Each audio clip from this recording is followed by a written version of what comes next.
Hello everyone, this is Janvi Sukhwani and today we are going to speak about genetics part 6 lecture.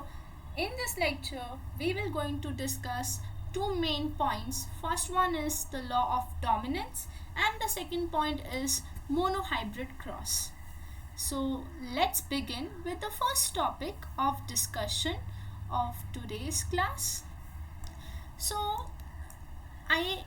in the previous lecture I had explained that Mendel gave three laws of Mendelism, like you can say Mendel's law of inheritance, Mendelism. So Mendel's three laws, out of those three laws, the very first law is known as law of dominance. Okay, so in this law of dominance we will discuss about the law in detail. Okay, so in this coming, like speaking about this law, I will take this side by side with a monohybrid law. We can say monohybrid cross, not a law, a cross. Okay, now as the word suggests, mono means one. Okay, so whenever there is a monohybrid cross, in this we consider only one trait. Okay, how many trait we consider? Only one trait. So here you will have only one trait. Now I had told like what is a trait and a character. Okay, so suppose we are taking a character as height. Okay, we will actually take this only height. So for this height there will be, like height is a character, and for the character there will be two, like this is height, and for this height there will be one gene, and this gene will have two alleles, and these two alleles will be one for tallness and one for dwarfness. So this tall and dwarf, these two are nothing but these are traits. Okay, so we are taking only one character, you can say only one character which is having the two traits. So only one character is considered during this cross. Okay, so if we consider the tall and dwarf, these two alleles, so we are just speaking of one gene which has two alleles in this case. Okay, so if we want to carry out a cross, so how the cross will be? Okay, let's come on the next page and we will discuss about the cross. So here I am taking a height. Okay, a character height. So character height, as I told, it has two phenotype, one is tallness and one is dwarfness. Okay, so I will take, this is the sign for female and this is the sign for male. Now suppose I am taking the phenotype of whom? Phenotype of parents. Phenotype of parents, like say that female is tall and male is dwarf. Okay, but like we can also mention that the female is, whether the female is homozygous tall or heterozygous tall. Now homozygous tall means that capital T, since these two alleles are similar, so we say it as homozygous tall.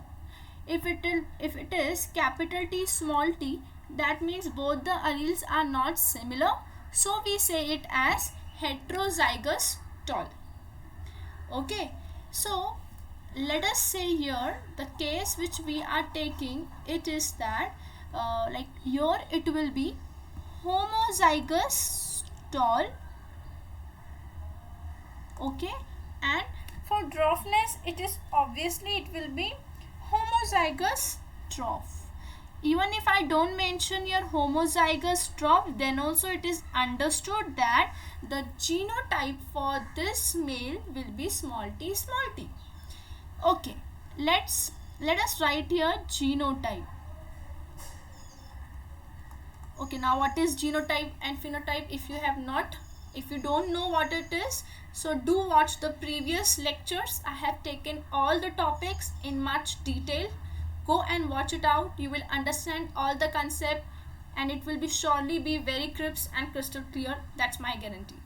So speaking about the tall and the dwarf, so the genotype you will write it here as homozygous tall and here it will be homozygous dwarf. Okay, now what we have to do after seeing the genotype of the parents, you have to make gametes. Okay, what we will make, we have to make the gametes. Now how to make gametes? Okay, see, I will tell you. Here we can see that there are two capital T. Since these two capital T are similar gametes, so out of these two capital T, I will consider only one capital T as single gamete from the female parent. Okay, and since here there are two small t, so I will consider only one small t from the father, okay, from the paternal parent. So these are nothing but gametes. For all the different cases, we will learn how to make gametes. For this, for now, just understand the topic which I am teaching currently. Then if you can see, we know that if there is now this capital T and this small t, okay, this is the male gamete and this is the female gamete. Okay, so after formation of gametes, we know that in sexual reproduction, after formation of gametes, there is the fusion of gametes. Okay, so here there will be the fusion of gametes, okay, which we say it as fertilization.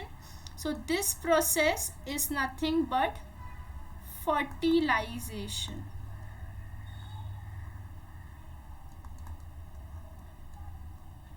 Okay, this process is nothing but fertilization. So here I will write capital T, small t. Okay, so this is fertilization. So till here I hope it will be clear. So this will be the first child form, or you can say first plant formed here. This will be the first plant, as we have taken a height of Pisum sativum plant. So this will be the first plant form, and this is the first generation form. So we say it as first generation, or we write it as F1. F here stands for filial and 1 stands for first. So F1 means filial generation, first generation. Filial we can say, or some people say it as filial. It depends on you what is the pronunciation, but this is first generation. First generation is also known as first filial. Same way what we will do now. Now this plants, now till here, now this is capital T and small t.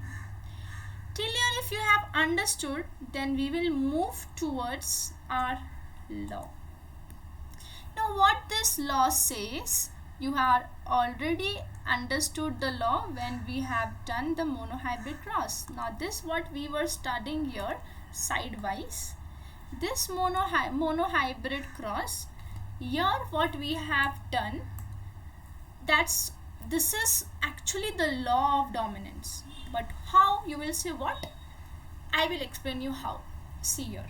Now the law of dominance, it says that when there are, when we take two homozygous parents, okay, if we say that this is one homozygous parent and this is the second homozygous parent, okay, and obviously now they are having contrasting characters, right? these two alleles are contrasting. This is for tallness and this is for dwarfness. So these two contrasting characters, this is homozygous for tallness, this is homozygous for dwarfness. So this is the first condition of the law. Then what actually happens here, there will be the gamete formation, and as there will be a gamete formation, you will get the F1 generation. So the law says when there are two homozygous individuals with one or more sets of contrasting characters, if they are crossed, the alleles that appear in the F1 are dominant and those which do not appear in F1 are recessive. Okay, so if you can see here, so this is capital T. I had told that capital T is a dominant allele. Okay, and the small t is a recessive allele. What is small t? Small t is a recessive allele. Okay, if somebody is dominant, means that person won't allow the other person to speak. Okay, if suppose this is person number 1 and if this is a person number 2, let us say that this person number 1 is very talkative. Okay, this person number 1 is very talkative and this person number 2 is like he has no interest, he or she has no interest to talk. So he is not expressing itself, he is less expressive, and this talkative person is going on expressing itself, means its expression is higher as compared to the expression of the person 2. So this is the scenario same which occurs in the F1 generation. Let us say that P1 is capital T and P2 is small t. Okay, if capital T is P1 and P2 is small t, person, though two people.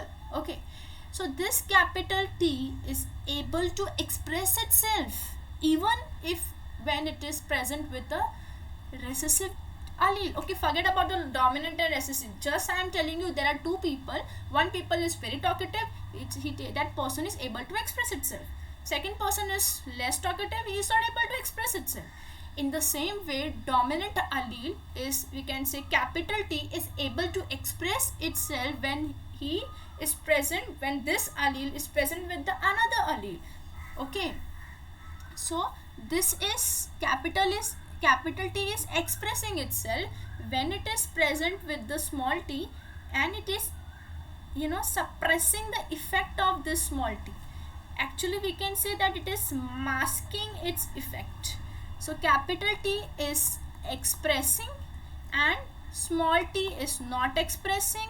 So this is being dominant. So capital T, small t, this, if this is the genotype, then phenotype will be tall. What will be the phenotype? Tallness. Why?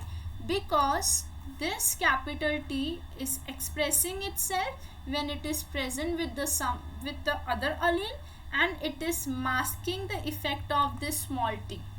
So this is the law of dominance.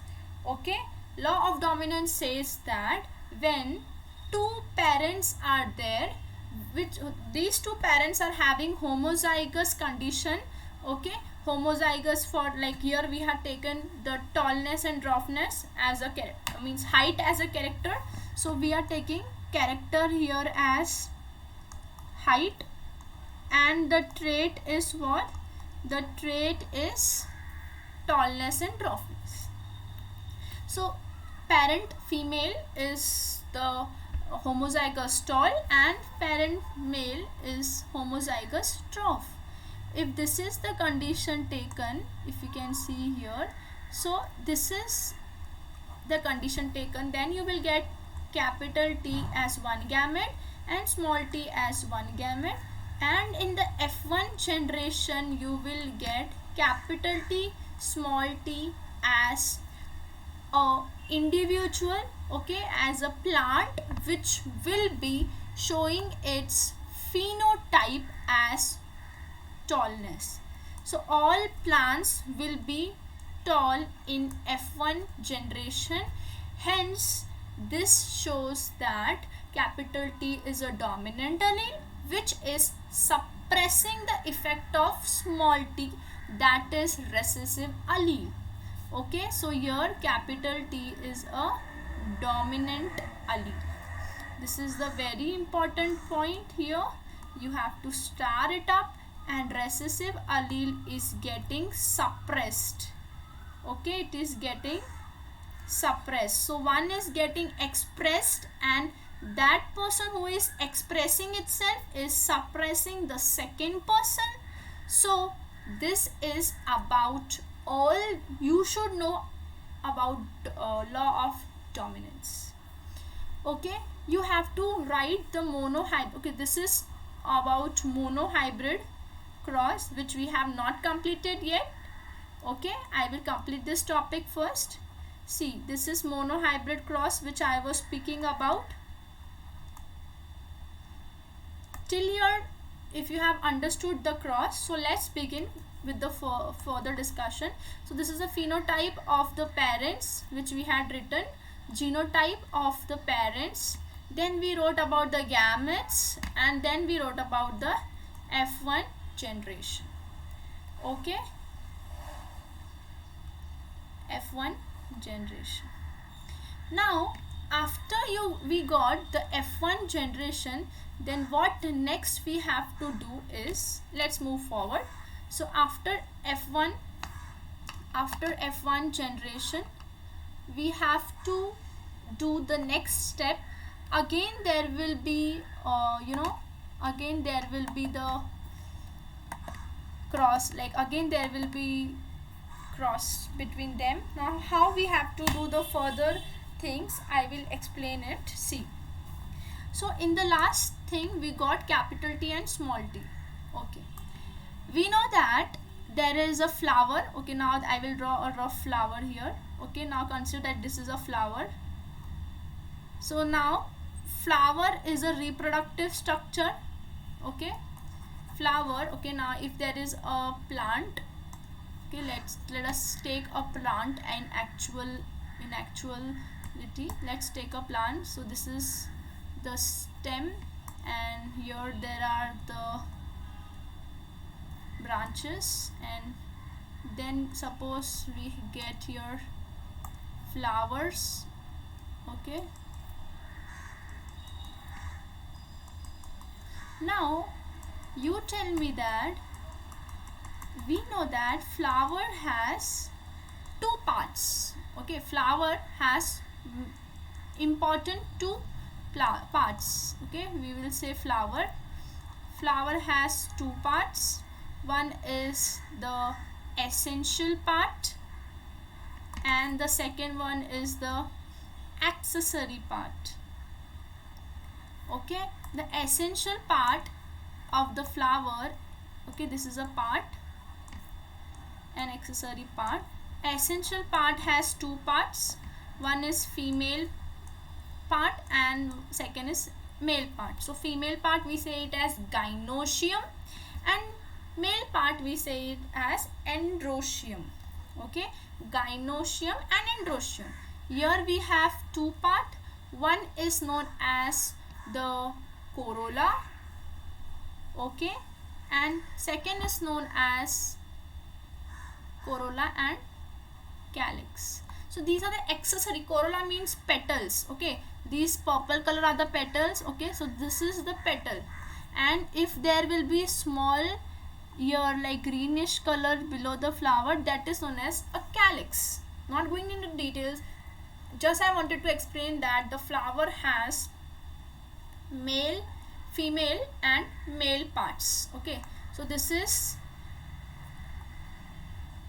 gynoecium, which is a female reproductive part.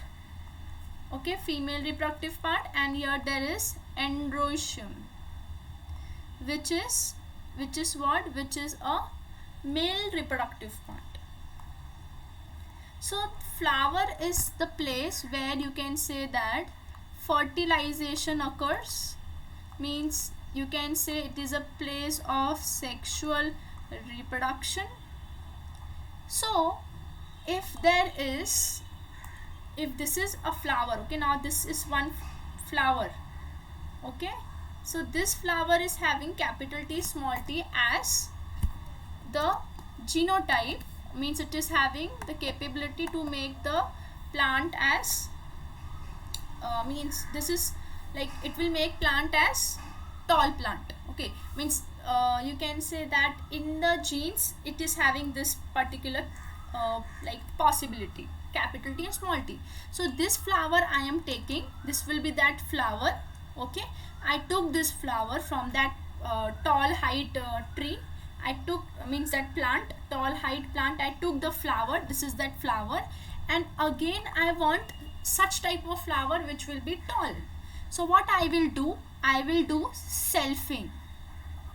Selfing means what? Selfing means what? Selfing is nothing but known as self pollination. Okay, means what? This flower will have male part also and female part, so it will not undergo cross pollination. It will take this female will take pollens from the male only, from the same flower male, that is self pollination. So what will happen, the capital T small t will cross with capital T small t itself. This is known as self pollination. Selfing we say here, what we will use the term as here, selfing, okay, here we will use the term as selfing. So this is the thing which we will do.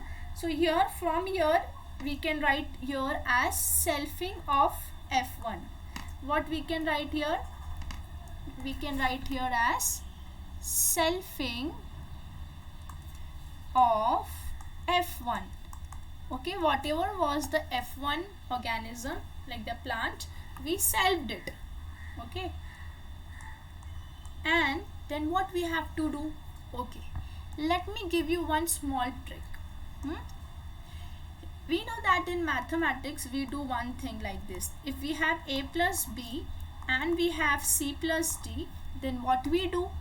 We do that a will be multiplied by c, then we get it here as ac, then we multiply a with d, so we get as ad, we multiply b with c, so we get here as bc, we multiply b with d, so we get as bd.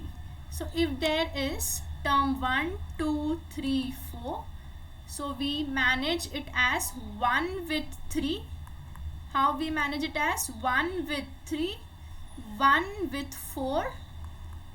Okay, if you will see, I wrote here 1 with 3, 1 with 4.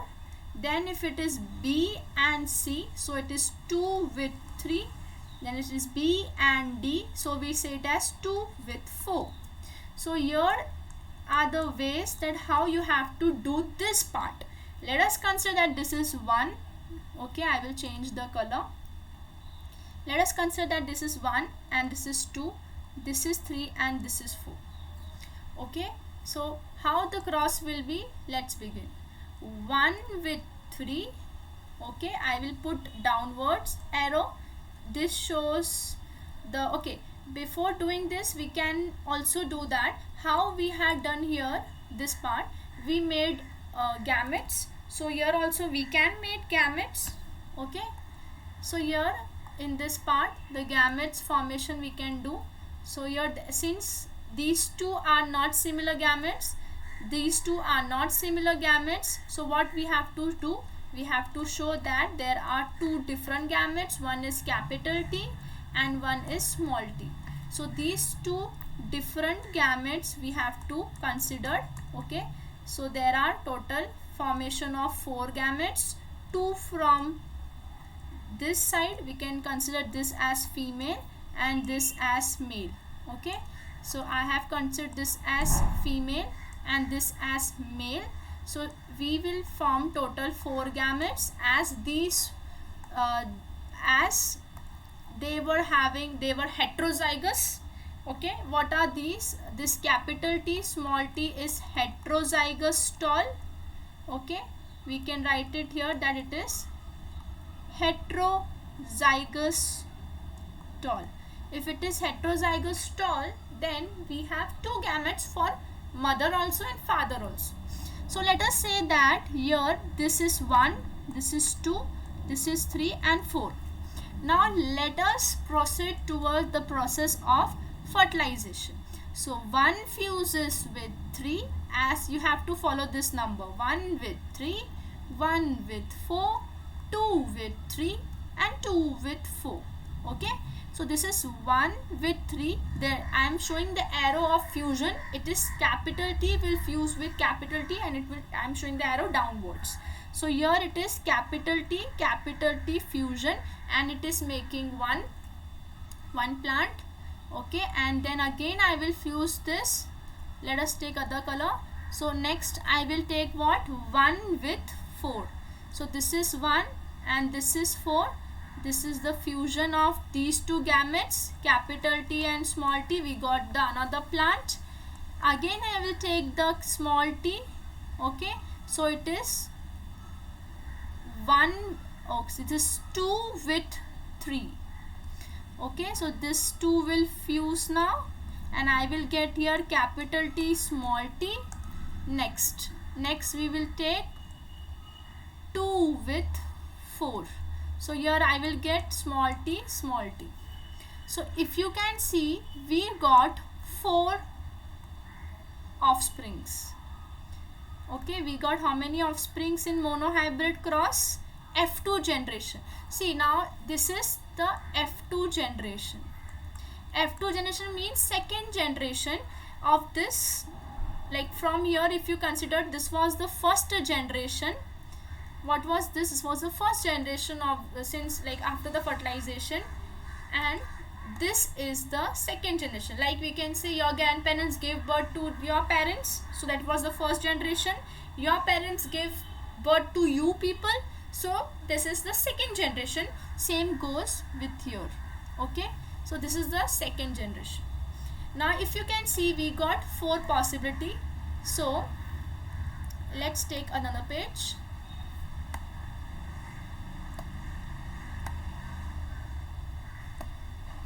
Okay, so we got 4 possibility, right? Let us write here that what are the 4 possibility. F2 has capital T and capital T, small t.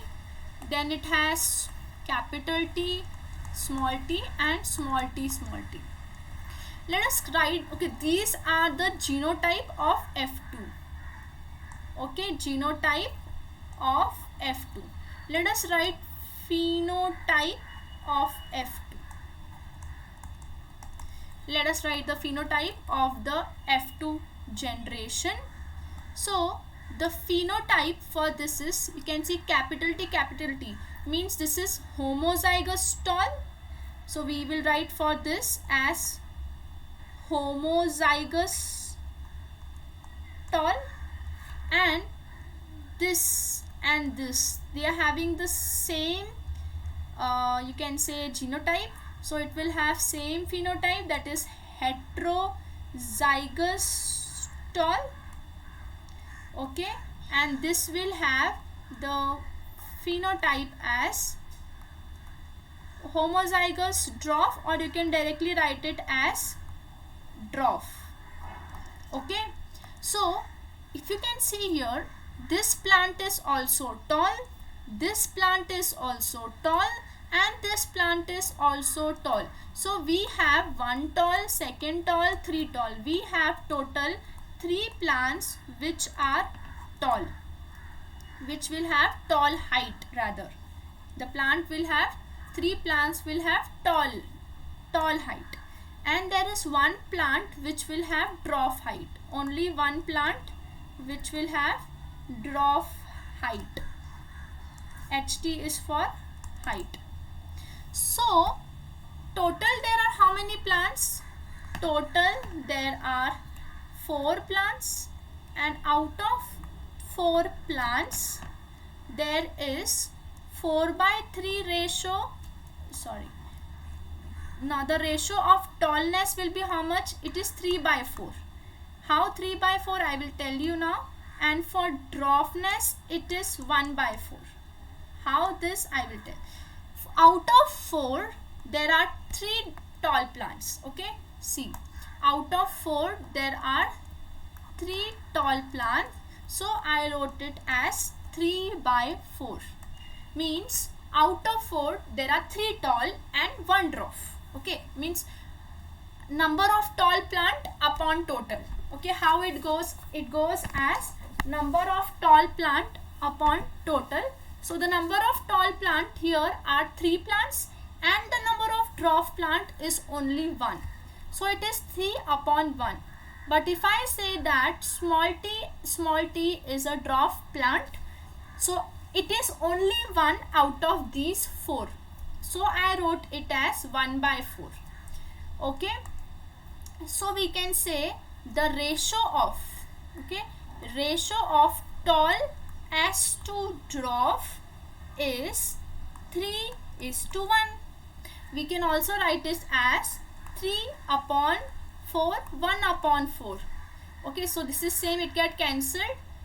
Okay, and so we get as it as 3:1, 3:1. So same, if you want, you can cut it and you can write it as this. So the final answer, so this is which type of ratio, if somebody asks you. See, we have taken tallness as to dwarfness. Tallness and dwarfness, these are phenotype. Since these are phenotype, the ratio is known as phenotypic ratio. Okay, phenotypic ratio, this is 3:1. Phenotypic ratio is 3:1. Okay, now let us come here back. If you see here that capital T small t is one type of genotype. Okay, so capital T small t is homozygous tall, and if you can see here that there is heterozygous tall. Heterozygous tall means what? Like if you can, here we can only write just tall or dwarf. Okay, I will remove it because in phenotype we don't mention that it is like, it's okay, you write just this much, tall and dwarf, that's it. So here what I was saying, it was like here it is capital T small, capital T means homozygous tall, but here if you can see the genotype is heterozygous tall. So if this is one type of genotype, that is capital T, second type is capital T small t, and the third type of genotype is small t. So let us make the genotypic ratio. So we found this as 2, this as 1. So there are plants which have only one possibility for this, and there are two plants which has possibility, two plants which has possibility for heterozygous tall. Okay, so 2 plants have possibility for heterozygous tall and 1 plant has the possibility for homozygous tall. We can see here that there is only 1 plant which has the possibility for homozygous tall, and 1 plant is having the possibility for 2 plants for heterozygous tall. So I wrote it here that way. Okay, so this came from that cross, and here this you can see here that this is dwarfness. Okay, so this dwarfness is like small t. So there is only one genotype for dwarfness. So here we write it as small t. There is only one dwarf plant with this genotype, so 1. So if somebody asks me that what is this, so we have considered here as genotype. So the ratio here, it is known as genotypic ratio. What we say it as genotypic ratio. Okay, genotypic ratio. So this ratio is like 1 1:2:1. How this?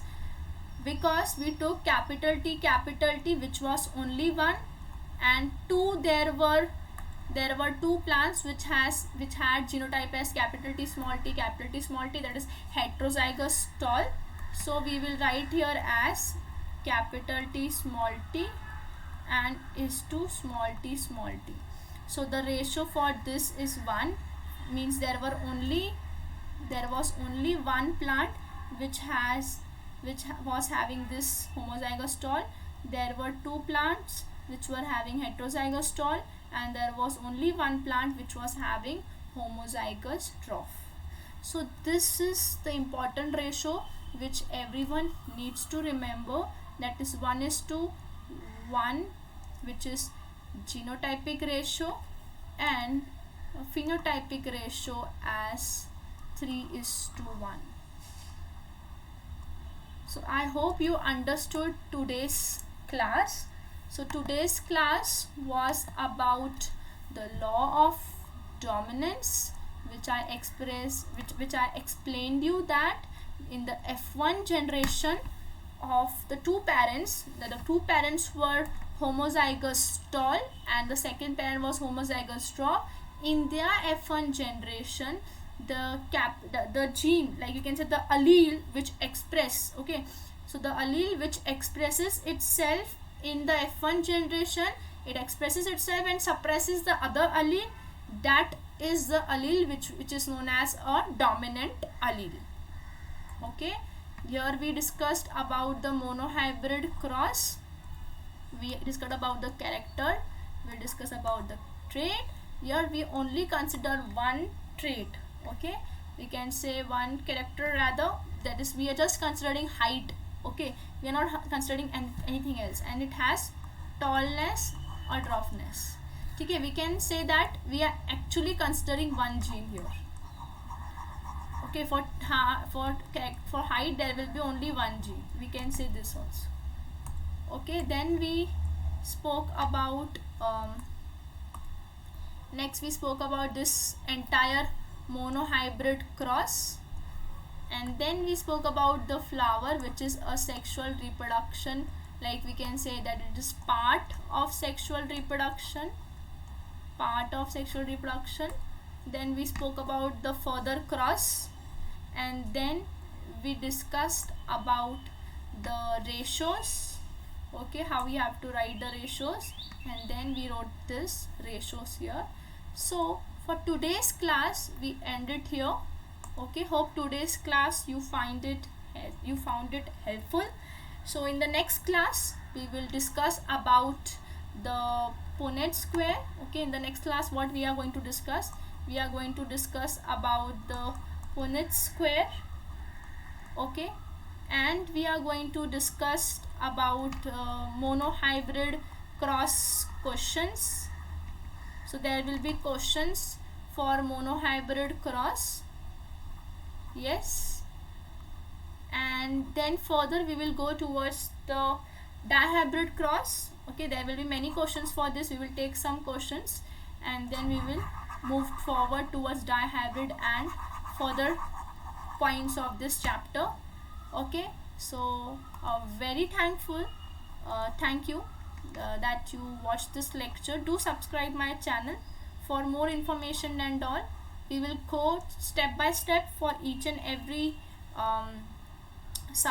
each and every topic of this biology for 11th, 12th and 10th and 9th standard. Keep watching, stay tuned, take care.